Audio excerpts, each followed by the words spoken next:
कर्नाटक प्रदेश Bharatiya Janata party के अध्यक्ष,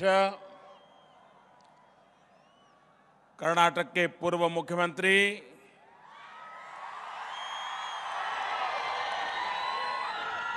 संसद में मेरे साथी, किसान नेता श्रीमान येदियुरप्पा जी,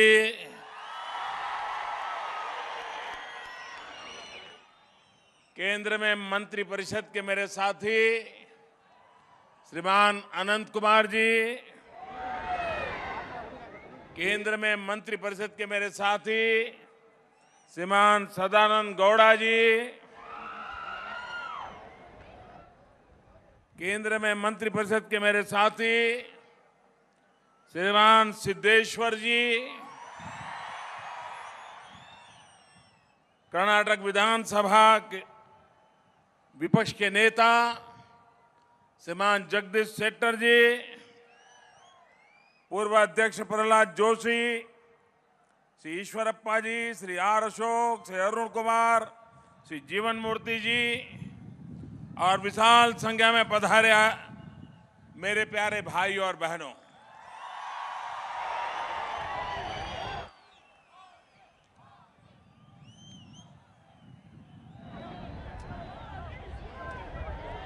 जो दिल्ली में एयर कंडीशन कमरों में बैठ कर के देश को सलाह देते हैं,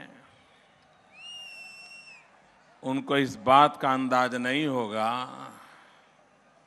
कि ऐसी चमचमाती धूप में ये लाखों लोग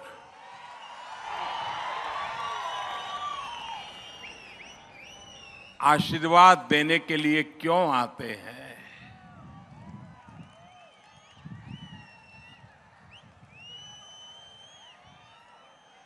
न कोई चुनाव है, न कोई आंदोलन है, न कोई मांग है, सिर्फ और सिर्फ प्रेम है, प्रेम है।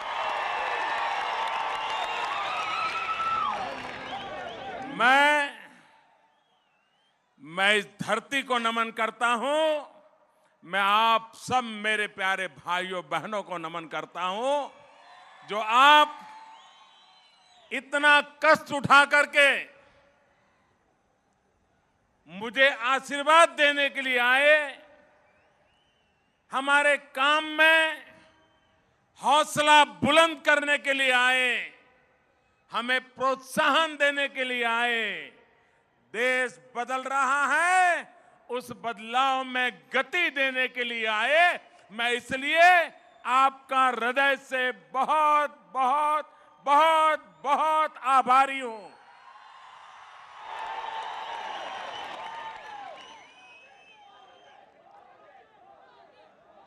भाइयों बहनों,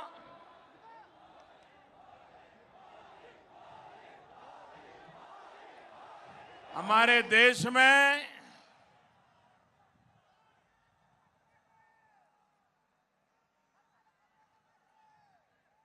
किसी सरकार को 15 दिन, 20 दिन, 25 दिन, 30 दिन हो जाएं तो लोग सवालिया निशान लगाना शुरू करते हैं। शुरू में मेरे साथ भी ऐसा ही हुआ था। सरकार को एक सप्ताह नहीं हुआ था और न जाने भांति भांति के सवाल मेरे सामने खड़े किए जाते थे, और मैंने पहले सप्ताह में अभी तो न मेरी पूरी ऑफिस देखी थी, न पूरा संसद भवन देखा था, लेकिन हमसे हिसाब मांगा जाता था। और हिसाब इसलिए मांगा जाता था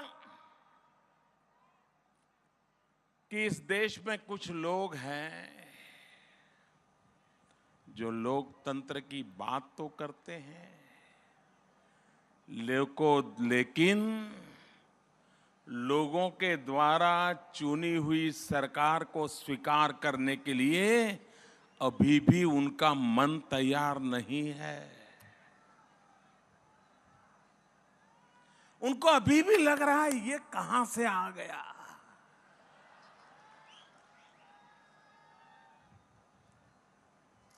जो लोग इस परेशानी में जी रहे हैं, मेरी उनसे इतनी ही प्रार्थना है, ये कहीं से नहीं आया, वो तो इसी धरती से आया है, इन्हीं लोगों के बीच से आया है। और इसलिए मेरी सरकार ने अपनी पूरी ताकत इन्हीं लोगों की भलाई के लिए खपाना तय करके 2 साल में एक के बाद ऐसे काम किए हैं जो सामान्य मानवी की भलाई के लिए है। मुझे एक बात पर लोग आलोचना करते हैं कि मोदी बड़े बड़े काम नहीं करता है। पहले वाली सरकारों ने बड़े बड़े काम भी किए, बड़े बड़े लोगों के लिए कहे और बड़े बड़े फायदे भी उठाए। क्या मुझे वो पाप करना चाहिए क्या? मुझे वो पाप करना चाहिए क्या? मुझे उस गलत रास्ते पर जाना चाहिए क्या? मेरे प्यारे भाइयों बहनों, जब आप जैसे लोग इतने मुझे आशीर्वाद देते हो, इतना प्यार देते हो, तो मुझे उस पाप के रास्ते पर जाने की जरूरत नहीं है। कतई जरूरत नहीं है मेरे प्यारे भाइयों बहनों। एकाध काम कम होगा तो चलेगा, लेकिन गलत रास्ते पर देश को नहीं जाने दूंगा, ये मैं आपको विश्वास दिलाने आया हूं।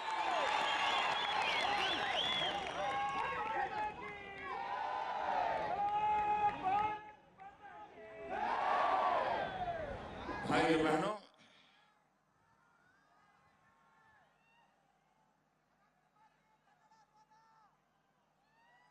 जब भी आप मोदी सरकार का मूल्यांकन करें, और मैं मानता हूं करना चाहिए, बराबर तराजू से तोलना चाहिए। जैसे सोनार तोलता है ना, वैसा पक्का तोलना चाहिए। बहुत बारीकी से देश के 125 करोड़ नागरिकों ने इस सरकार का बराबर लेखा जोखा लेना चाहिए। और यही तो लोकतंत्र है। और इसीलिए मेरे प्यारे भाइयों बहनों, मैं आपके पास 2 काम से आया हूं। 2 साल हुए हैं, मैं 2 काम के लिए आपके पास आया हूं। पहला काम है मेरे काम का आपको हिसाब देना। दूसरा काम है आपसे आशीर्वाद लेना।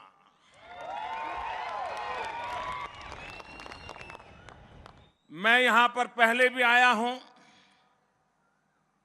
कई बार आया हूं, हर बार आपसे मिलने का प्रयास किया है। और पिछले जब चुनाव में मैं आया था, तो ऐसे ही मेरे मुंह से निकल गया था कि आप मुझे कमल दो, मैं आपको लक्ष्मी दूंगा। कहा था ना? आपको स्मार्ट सिटी मिला कि नहीं मिला? रेलवे के लिए बजट मिला कि नहीं मिला? कृषि सिंचाई योजना के लिए बजट मिला कि नहीं मिला? किसान की भलाई के लिए लंबे अरसे के काम की योजना बनी कि नहीं बनी? स्किल डेवलपमेंट के लिए नौजवानों के लिए काम शुरू हुआ कि नहीं हुआ? हमारे देश में 2 साल के कम समय में एक साथ इतने सारे विषयों पर काम चालू हुआ हो और इतनी तेज गति से चलता हो, वो आजादी के बाद पहली बार हुआ है भाई। और इस सरकार की विशेषता यही है। पहले की सरकारें क्या करती थी? वो ढोल पीटती थी, हमने फलाना कानून बना दिया, फलाना कानून बना दिया, फलाना कानून बना दिया। भाइयों बहनों, ये सरकार दावे से कहती है कि मैंने 2 साल में इतने कानून खत्म कर दिए जो पिछले 60 साल में नहीं हुआ था, वो काम मैंने 2 साल में कर दिया। मैं तो हैरान हूं, देश के नागरिक के सर पर इतने कानूनों का बोर्ड लगाया है, कानून पे कानून, कानून पे कानून, कानून पे कानून। वो बेचारा कानून में भी दबा जा रहा है। हमने तय किया भैया कानूनों की जंजाल जितनी कम करनी है। करीब करीब 1200 कानून, कोई जरूरत नहीं थी, कोई 100 साल पुराने, कोई 150 साल पुराने, ऐसे ही जनता के सर पर पड़े हुए थे, खत्म कर दिए भाइयों बहनों। हमारे यहां बार बार सूखा पड़ता है और इस बार तो 2 बार बारिश नहीं हुई। मैंने अभी मुख्यमंत्रियों के साथ विस्तार से बातचीत की। 11 राज्यों में सूखे का प्रभाव है। अब मुख्यमंत्री तो इतने व्यस्त होते हैं, लेकिन मैंने तय किया कि जरा विस्तार से बात करूंगा। ऐसा होता था तो पहले कभी मीटिंगें तो होती थी, प्रधानमंत्री मीटिंग बुलाते थे, सभी राज्य एक साथ आते थे और 1.5-2 घंटे में मीटिंग समाप्त हो जाती थी। मैंने ऐसा नहीं किया। मैंने क्या किया? सभी 11 राज्यों की संयुक्त मीटिंग करने के बजाय अलग अलग मीटिंग की। एक एक राज्य के साथ 2-2, 2.5 घंटे बैठा। उस राज्य की हर तकलीफ को सुनने की कोशिश की, समझने की कोशिश की। भारत सरकार की योजनाएं क्या समझाया। और पहली बार राज्यों को लगा कि दिल्ली सरकार हमारी हर कठिनाई को समझने के लिए तैयार है और कंधे से कंधा मिलाकर के उसके रास्ते खोजने का प्रयास कर रही है। भाइयों बहनों, सूखे जैसी स्थिति से निपटने का उपाय हमें अपना पूरा ध्यान पानी पर केंद्रित करने पर है।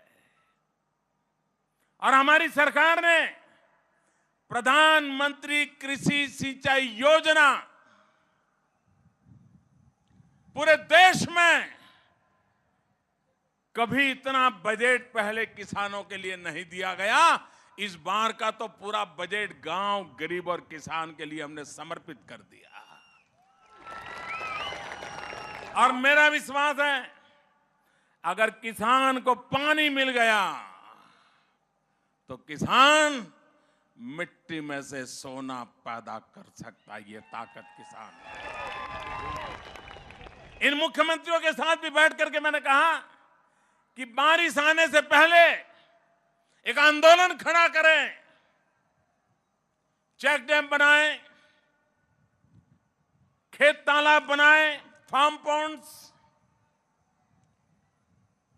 गांव का पानी गांव में, खेत का पानी खेत में, पुराने पानी के संग्रह के छोटे छोटे तालाब हो तो पानी आने के जो रास्ते हैं उसको जरा साफ करके रखें। बारिश आते ही पानी भरना शुरू हो जाए और कभी बारिश रुक भी जाए तो जो पानी रुका हुआगा इससे हमारी पूरी सीजन निकल जाएगी। मेरे किसान को कभी मुसीबत नहीं आएगी। और इसलिए पूरे देश में प्रधानमंत्री कृषि सिंचाई योजना पर बल दिया है। हमारे देश में 3 राज्य प्रमुख रूप से गन्ने पैदा करते हैं, महाराष्ट्र, उत्तर प्रदेश और कर्नाटक। और गन्ने के किसान को मुसीबत क्या है, अगर दुनिया में चीनी का दाम घट गया तो गन्ने के किसान की भुगतान अटक गई। क्यों भाई? चीनी मिल वाले गन्ने किसान को सबसे आखिर में पैसे देते हैं, बाकी काम में वो सब खर्चा करते हैं। हमें आकर के कहा कि मैं नहीं चलने दूंगा। अगर पैसा सबसे पहले मिलेगा तो गन्ने किसान को मिलेगा। और मेरी सरकार ने कांग्रेस मुक्त भारत बनाने का तो काम उठाया ही उठाया है। मैंने क्या, देश की जनता ने उठाया है जी, देश की जनता ने उठाया है, मैं तो कुछ नहीं हूं इसमें। लेकिन मेरी सरकार ने बिचौलियों से मुक्त भारत बनाने का बहुत बड़ा बीड़ा उठाया है। अब बिचौलिए नहीं चाहिए, मिडल मैन नहीं चाहिए। हर काम में जो मिडल मैन वाला खेल चला है उसी ने गरीबों को लूटा है, देश को भी लूटा है। और इसलिए मैंने क्या किया, गन्ना किसानों को जो पैसा देना था हमने सॉफ्ट लोन देना तय किया, हजारों करोड़ रुपया दिया। लेकिन एक शर्त लगाई, ये जो हम सॉफ्ट लोन देंगे वो गन्ना किसान का जो जनधन अकाउंट निकला है सीधे पैसे उसके खाते में अगर भेजोगे तभी आपको सॉफ्ट लोन मिलेगी, वरना आप किसी मिल वाले को पैसे नहीं दूंगा। और मैंने करके दिखाया और गन्ना किसान के अंदर सीधा पैसा जमा हुआ, बिचौलियों को बिल्कुल बात कर दिया। हमारा गन्ना किसान दुनिया में चीनी के दाम के हिसाब से हर 2 साल 3 साल के बाद ऊपर उतार चढ़ाव आता है, परेशान हो जाता है, चीनी मिल भी परेशान हो जाती है। क्या और कोई रास्ते नहीं है? हमने रास्ते खोजे हैं। हमने एक निर्णय किया और देश की भलाई के लिए निर्णय किया, इथेनॉल बनाओ। गन्ने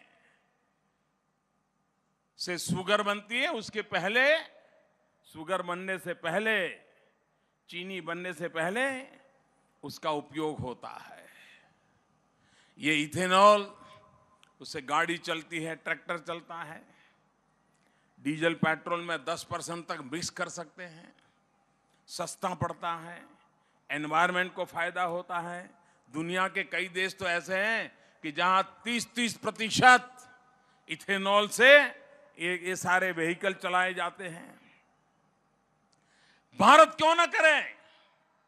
लेकिन जो पेट्रोल लॉबी रहती है उनका ऐसा दबाव रहता है कि ऐसा नहीं कर देंगे, सरकार को काम करने से रोकते हैं।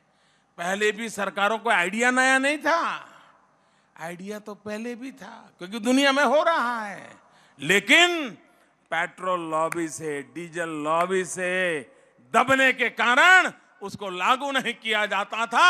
हमने लागू कर दिया और आज गन्ना किसानों को एक अतिरिक्त फायदा इस व्यवस्था के तहत मिला है। आने वाले दिनों में मैं और इसको बढ़ाने वाला हूं और इससे गन्ना किसान को तो फायदा होता ही होता है, लेकिन इससे देश को जो डीजल पेट्रोल विदेशों से लाना पड़ता है और अरबों खरबों रुपया भारत का विदेशी मुद्रा विदेश चली जाती है, इससे हम बच सकते हैं, देश की विदेशी मुद्रा बचा सकते हैं। और तीसरा बड़ा फायदा होता है पर्यावरण का, एनवायरनमेंट का। और इन दिनों मैंने देखा पिछले 1 साल में,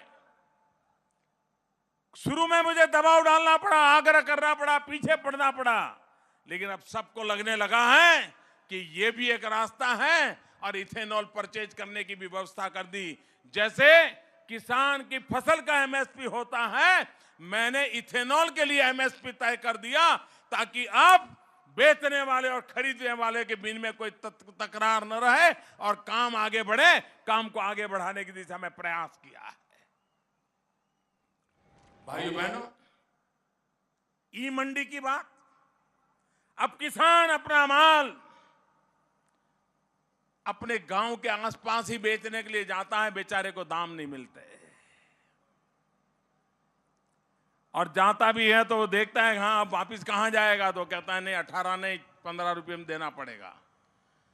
गरीब किसान को लगता है वापिस जाने का भी इतना खर्चा होता है, चलो दे दो।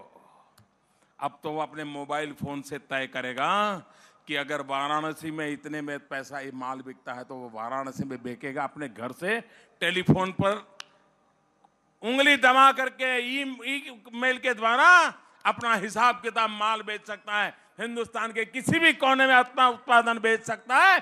किसान को लूटने वाले बिचौलियों को खत्म करने का काम ई मार्केट के द्वारा हमने आरंभ किया है और हिंदुस्तान की 500 से ज्यादा मंडियों को किसान के मोबाइल फोन के साथ जोड़ने का काम हमने आरंभ कर दिया है। किसान की भलाई के लिए सिर्फ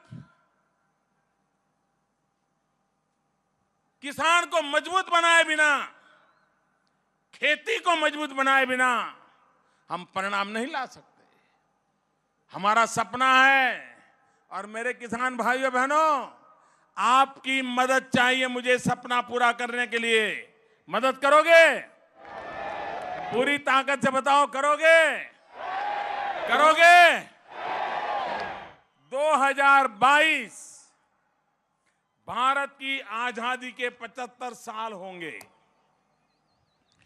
देश की आजादी के 75 साल जब हो, वो 2022 में हमारे किसानों की जो आय है, किसानों की जो इनकम है, वो डबल करने का मेरा सपना है। बताओ आप मदद करोगे? किसानों की आय डबल करने के लिए मदद करोगे? पक्का करोगे? अनेक बातें ऐसी हैं भाइयों बहनों, हम हमारे किसान की ताकत बढ़ा सकते हैं, किसान को अनेक चीजों के साथ जोड़ सकते हैं। अरे एक सॉइल हेल्थ कार्ड, ये हमारी धरती माता, उसकी तबीयत कैसी है, कहीं हमारी धरती मां बीमार तो नहीं हो गई है? गलत गलत फसल बो करके हमने मां पर जुल्म तो नहीं किया है? और इसलिए हमने ये धरती माता की तबीयत के लिए सॉइल हेल्थ कार्ड की योजना बनाई है। मैं किसानों से आग्रह करूंगा, आप अपने सॉइल हेल्थ कार्ड के आधार पर तय करिए कि आपकी जमीन किस फसल के लिए उपयोगी है, कौन सा खाद डालना चाहिए, कौन सा नहीं डालना चाहिए, पानी ज्यादा उपयोग करना चाहिए कि कम उपयोग करना चाहिए, ये फसल बोनी चाहिए कि वो फसल बोनी चाहिए। अगर आपने इस आपके सॉइल हेल्थ कार्ड में जो बताया गया है उसके आधार पर चले, मैं आपको विश्वास दिलाता हूं, आपको कभी नहीं मिली होगी इतनी फसल मिलना शुरू हो जाएगा। शुगर केन, हम पहले फ्लड इरिगेशन में विश्वास करते थे। जब तक खेत लबालब पानी से भरा हुआ न हो, हमें लगता था कि पानी पिलाया नहीं है। आज तो विज्ञान ने सिद्ध कर दिया है कि हम स्प्रिंकलर से, ड्रिप इरिगेशन से शुगर केन की भी खेती कर सकते हैं और भी खेती कर सकते हैं। अब तो पैडी में भी कई लोगों ने ड्रिप इरिगेशन से सक्सेस पाई है। पानी भी बचता है, पैसा भी बचता है, पसीना भी कम बहाना पड़ता है। ये हर प्रकार का फायदा देने वाली योजनाओं को बल देने का काम हमने शुरू किया है। और इसलिए मेरे भाइयों बहनों, ये प्रधानमंत्री कृषि सिंचाई योजना, प्रधानमंत्री फसल बीमा योजना, सॉइल हेल्थ कार्ड की योजना, इथेनॉल की योजना, ई नाम ई मार्केट की योजना, ये सारी योजनाएं गत 2 साल के भीतर भीतर कार्यरत कर दी गई और वो जो सीधा सीधा किसान को लाभ पहुंचाने वाली है। भाइयों बहनों, आज जितनी भी सर्वे एजेंसीज मोदी की 2 साल की काम की सर्वे करते हैं, एनालिसिस करते हैं, लोगों से पूछते हैं, एक बात उजागर के आई है, हिंदुस्तान पूरा मोदी के एक काम को सबसे ज्यादा पसंद करता है। वो कौन सा? तो बोले स्वच्छता अभियान। देखिए मेरे देश की विशेषता देखिए, पूरा हिंदुस्तान एक स्वर से कह रहा है कि इस सरकार का सबसे अच्छा काम अगर है तो कहते स्वच्छता अभियान। इसका मतलब यह हुआ कि मेरे देश के 125 करोड़ नागरिकों के दिल की आवाज है कि हमारा हिंदुस्तान स्वच्छ होना चाहिए, हमारा गांव स्वच्छ होना चाहिए, हमारा गली मोहल्ला स्वच्छ होना चाहिए, हमारे स्कूल, हमारे अस्पताल, हमारे बस स्टेशन, हमारे मंदिर, मस्जिद, गुरुद्वारा, चर्च, सब कुछ स्वच्छ होना चाहिए, उसका परिसर स्वच्छ होना चाहिए। ये हर हिंदुस्तानी आज चाहता है। और मेरा अनुभव है, ये काम ऐसा खड़ा हुआ है, सरकार तो कुछ नहीं है उसमें, सरकार से लोग 100 कदम आगे निकल गए हैं, लोग 100 कदम आगे निकल गए। इतना ही नहीं, मीडिया ने इस स्वच्छता अभियान को उठा लिया। हिंदुस्तान के करीब करीब सभी मीडिया वाले स्वच्छता के अभियान के काम में पूरे हिंदुस्तान को प्रोत्साहित कर रहे हैं, प्रेरणा दे रहे हैं, दिशा दे रहे हैं और उनको इस काम में जोड़ने के लिए भारत का भाग्य बदलने में वे भी हमारे साथ कंधे से कंधा मिलाकर के काम कर रहे हैं। अगर सही दिशा हो,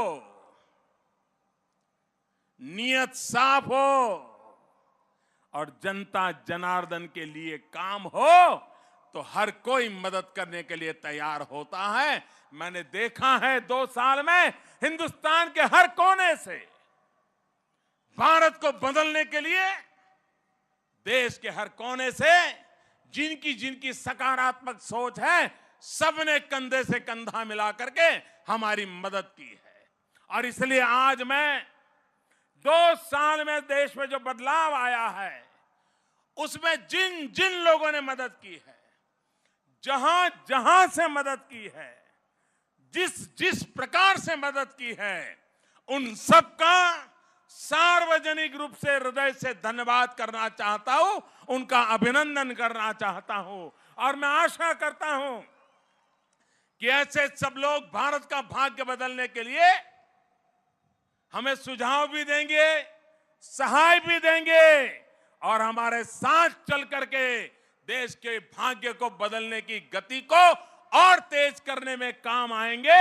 ये मेरा पूरा विश्वास है। मैं इनको निमंत्रण देता हूं, आइए हम सब मिलकर के देश का भाग्य बदलने के लिए कंधे से कंधा मिलाकर के आगे बढ़े। भाइयों बहनों, हमारे देश में बैंकों का राष्ट्रीयकरण हुआ था, इसलिए हुआ था कि बैंक गरीबों के लिए काम आए, लेकिन देश के करोड़ों करोड़ों गरीबों को बैंक के दरवाजे तक जाने का सौभाग्य नहीं मिला। खाते खोलने की तो बात ही छोड़ दो, लोन देने की बात छोड़ दो। क्या देश के सामान्य मानवी का इस बैंकों पर अधिकार है कि नहीं है? बैंकों पर अधिकार है कि नहीं है भाइयों बहनों? ये बैंकों से पैसा गरीब से गरीब आदमी को मिलना चाहिए कि नहीं मिलना चाहिए? गरीब से गरीब आदमी को पैसे रखने तो बैंक में जगह होनी चाहिए कि नहीं होनी चाहिए? क्या मुट्ठी भर पूंजीपति ही बैंकों पर कब्जा करके बैठ जाएंगे और उसका नतीजा देश भुगत रहा है? मेरे भाइयों बहनों, गरीब कभी बैंक के पैसे डुबोता नहीं है।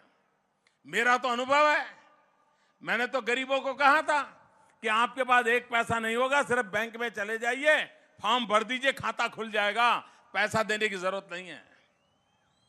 बैंक वाले कह रहे थे साहब खर्चा बहुत हो जाएगा। मैंने कहा जो होगा तो देश तो गरीबों के लिए है, और कर दिया।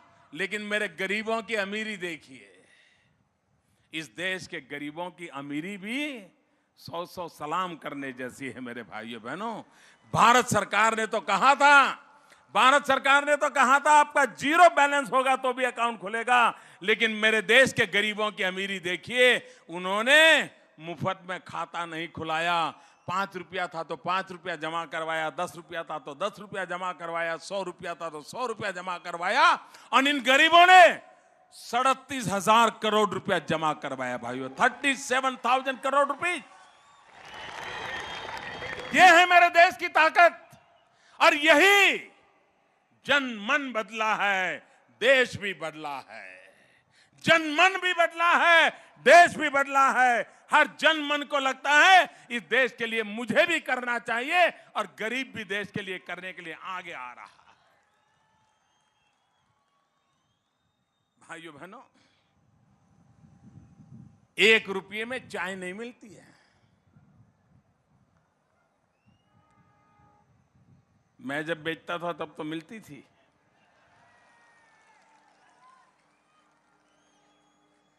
और ये सरकार देखिए, 1 महीने का 1 रुपया, 1 महीने का सिर्फ 1 रुपया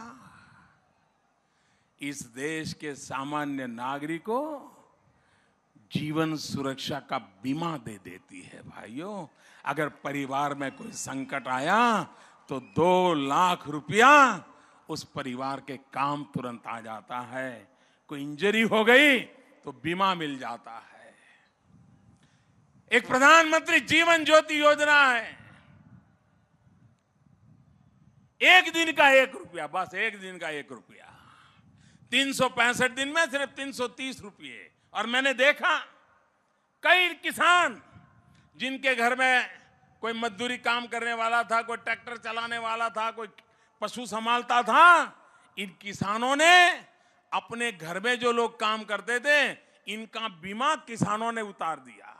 उन्होंने कहा देख भाई तेरे लिए मैं इतना करता हूं, तुम्हारे जीवन में कोई तकलीफ होगी तो ये मदद मिल जाएगी। छोटे छोटे लोगों ने अपने घर में खाना पकाने वाले का बीमा उतार दिया, अपने घर में बर्तन साफ करने वाले का बीमा उतार दिया, अपनी गाड़ी चलाने वाले ड्राइवर का बीमा उतार दिया। देश के अंदर एक माहौल बना, और देश का गरीब जिसने कभी सोचा भी नहीं था कि उसका भी कोई बीमा हो सकता है, आज हिंदुस्तान में 25 करोड़ को टोटल परिवार है। 25 करोड़ परिवार है कुल हमारे देश में, 25 करोड़ से थोड़े ज्यादा हो सकते हैं। करीब करीब 1/3 परिवारों में ये बीमा पहुंच गया मेरे भाइयों बहनों, बीमा पहुंच गया। ये गरीबों के घर में गया है। गरीबों को सुरक्षा देने का काम इस बीमा के द्वारा हुआ है। बैंक का अकाउंट खोलना, गरीब को भारत की अर्थव्यवस्था के केंद्र बिंदु में लाने का प्रयास, बीमा देना, गरीब को सुरक्षित जीवन का विश्वास दिलाना, उस दिशा में हमने काम किया है। और मेरा मत है, हमारे देश में मेरे विकास के जो अलग अलग मंत्र हैं उसमें एक महत्वपूर्ण मंत्र है, गरीब को अच्छे से अच्छी पढ़ाई, गरीब के बेटे को अच्छी कमाई, और गरीब के बुजुर्ग मां बाप को आवश्यक दवाई। अगर पढ़ाई, कमाई और दवाई गरीब के घर में हम पहुंचा देते हैं तो मेरे देश का गरीब कभी भी देश को आगे बढ़ाने के काम में पीछे नहीं रहेगा, वो भी दौड़ करके देश को आगे बढ़ाने के लिए काम आ जाएगा। इस दिशा में हम काम कर रहे हैं। मेरे भाइयों बहनों, हमारा देश कैसा है? हम कभी बस में जाते हो, बस में, और हमने अपना रुमाल, हैंडकरचीफ बगल वाली सीट पे रख दिया हो, या अपने हाथ में कोई किताब हो तो किताब रख दी हो, या कोई थैला हो तो थैला रख दिया हो बस में, और ये सोच करके रखा हो कि चलिए बगल में खाली सीट है, कोई आएगा नहीं, सफर अच्छी रहेगी।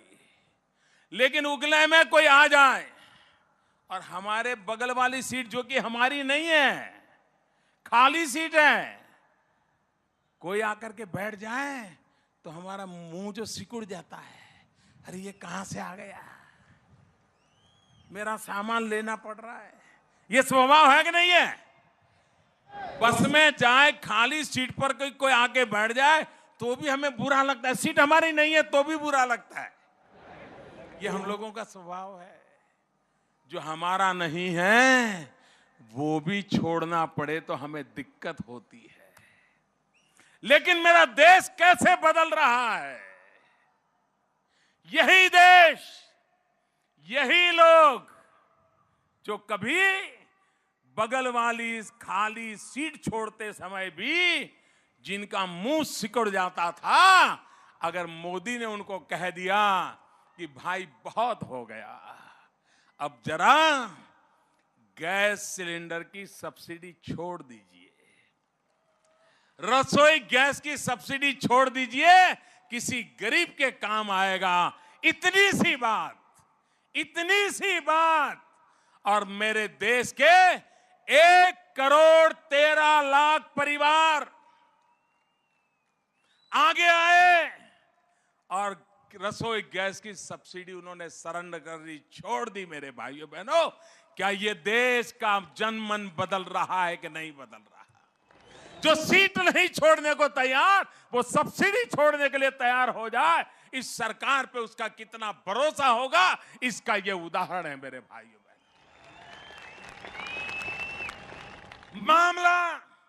मामला रुपयों का नहीं है, मामला सरकार और जनता के बीच एक अटूट विश्वास होता है। उस विश्वास का परिणाम है कि इस प्रकार के कदम उठाए जाते हैं। एक जमाना था देश की आजादी के आंदोलन में, जब महात्मा गांधी कहते थे 1942 हिंद छोड़ो का आंदोलन, और गांधी ने कहा स्कूल कॉलेज किताबें अभी छोड़ दो, निकल पड़ो, और इस देश के नौजवान निकल पड़े थे देश की आजादी के लिए। अपनी 1 साल उन्होंने देश के नाम खपा दी थी। कभी लाल बहादुर शास्त्री ने कहा था कि देश में अनाज का संकट है, एक टाइम खाना छोड़ दो। ये देश लाल बहादुर के शब्दों पर चल पड़ा था। आज भी ऐसे कुछ बुजुर्ग हैं जो आज भी एक टाइम खाना नहीं खाते, क्योंकि लाल बहादुर शास्त्री ने कहा था, और मेरे देश के किसानों ने अन्न के भंडार भर दिए थे।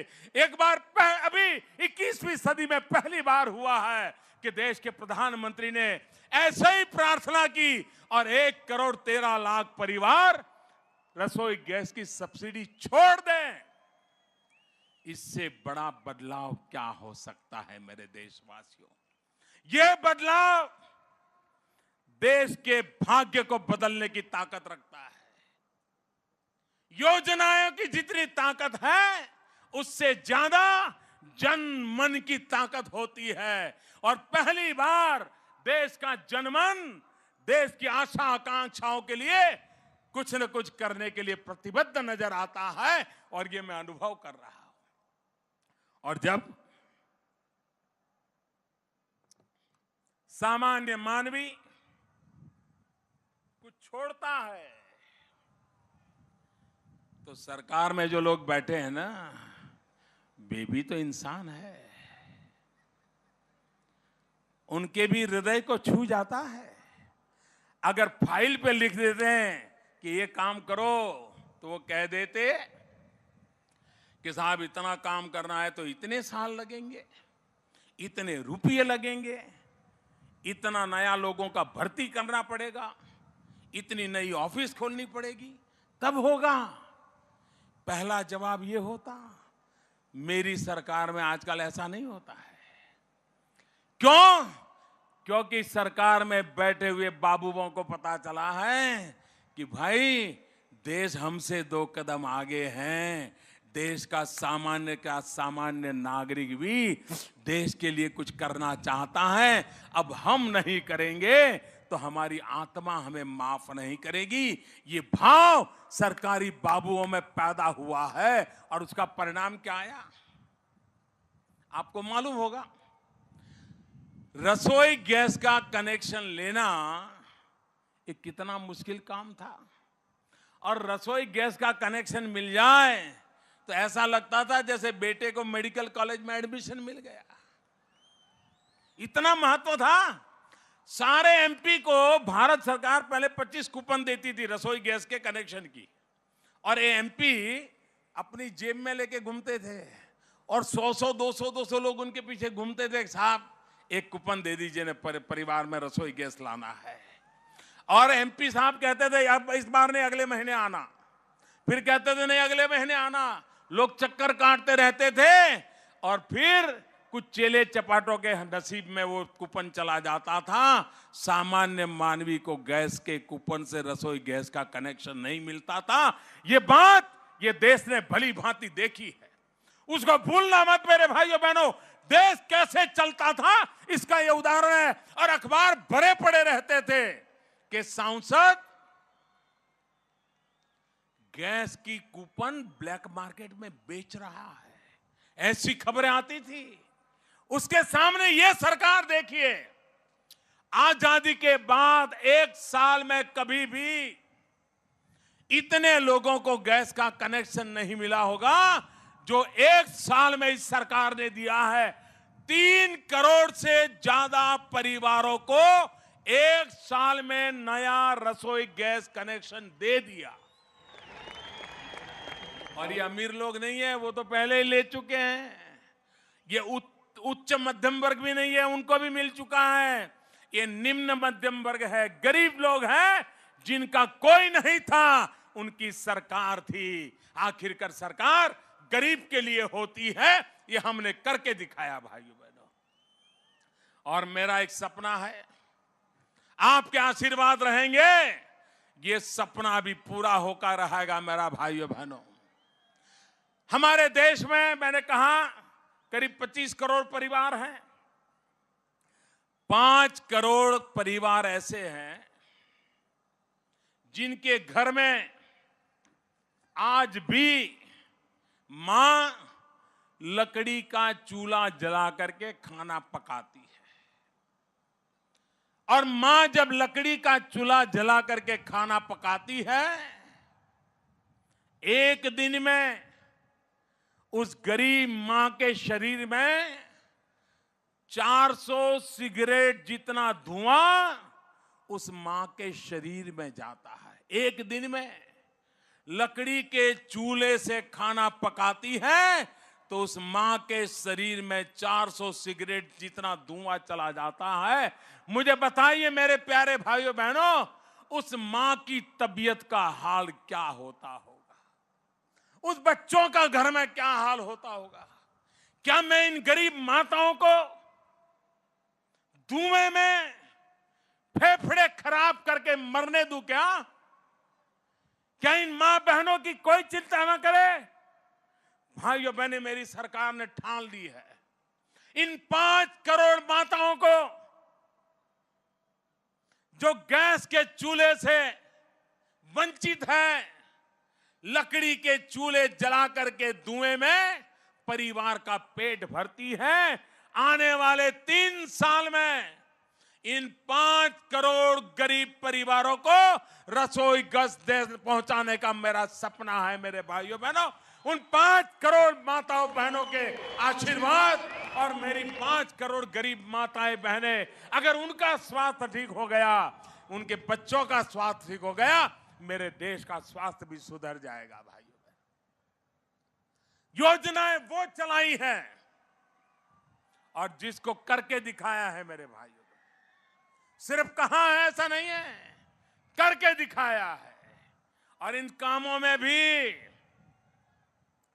कोई बिचौलिए की जरूरत नहीं पड़ेगी। बिना बिचौलिए सीधाई काम होने लगेगा और गरीब सम्मान के साथ जीने लगेगा मेरे भाइयों।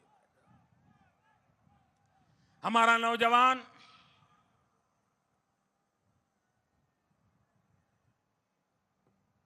नौकरी चाहता है। एक जमाना था, कोई पूछता था क्या पढ़े हो, तो जब तक बेचारा ग्रेजुएट हूं, डबल ग्रेजुएट हूं, पोस्ट ग्रेजुएट ऐसा नहीं बोलता, तब तक शादी नहीं होती थी।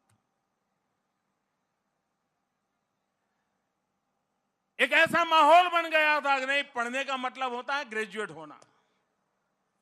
2 साल के भीतर भीतर कैसा मन बदला है, कैसा जनमन बदला है। आज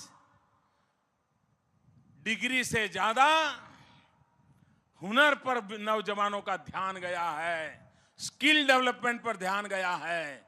और पहले कभी नहीं हुआ ऐसे करोड़ों करोड़ों की तादाद में नौजवान स्किल डेवलपमेंट के कोर्सेज कर रहे हैं, और उसके कारण रोजगार की संभावनाएं बढ़ जाती है, वैल्यू एडिशन हो जाता है,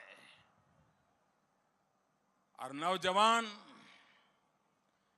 सरकार में रोजगार पाना चाहता है।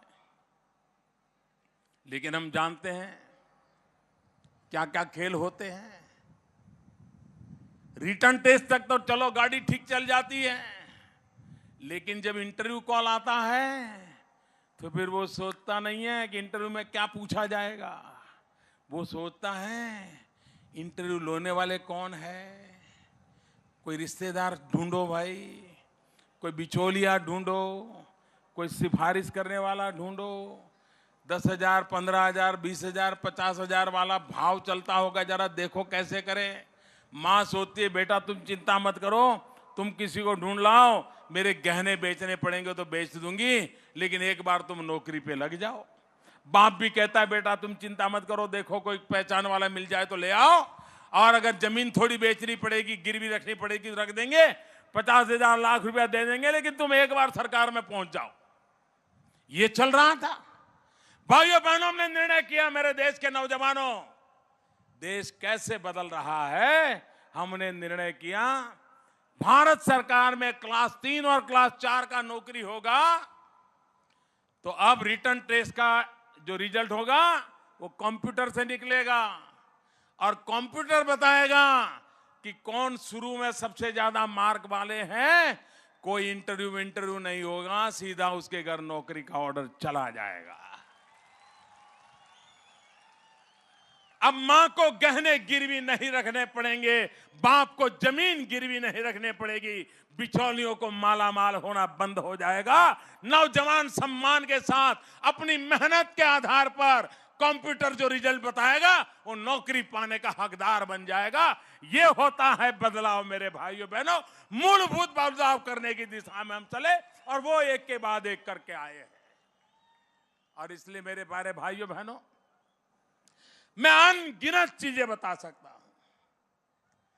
2 साल 700 दिन में 700 से ज्यादा इनिशिएटिव लेने का काम दिल्ली में हमने किया है, और हमारी कोशिश यह है कि 125 करोड़ देशवासियों के सपने पूरे हो। 65% जनसंख्या 35 से कम आयु की है। उन नौजवानों की शक्ति भारत के निर्माण में काम लगे, उस दिशा में हम देश को आगे बढ़ाना चाहते हैं। और इस विकास की यात्रा में मुझे आपका साथ चाहिए, आपका सहयोग चाहिए।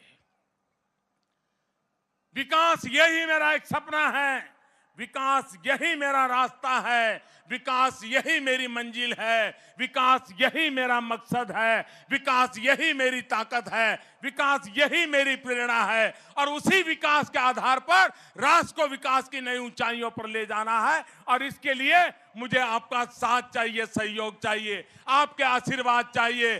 पूरी ताकत से मेरे साथ दोनों मुट्ठी बंद करके बोलिए, भारत माता की।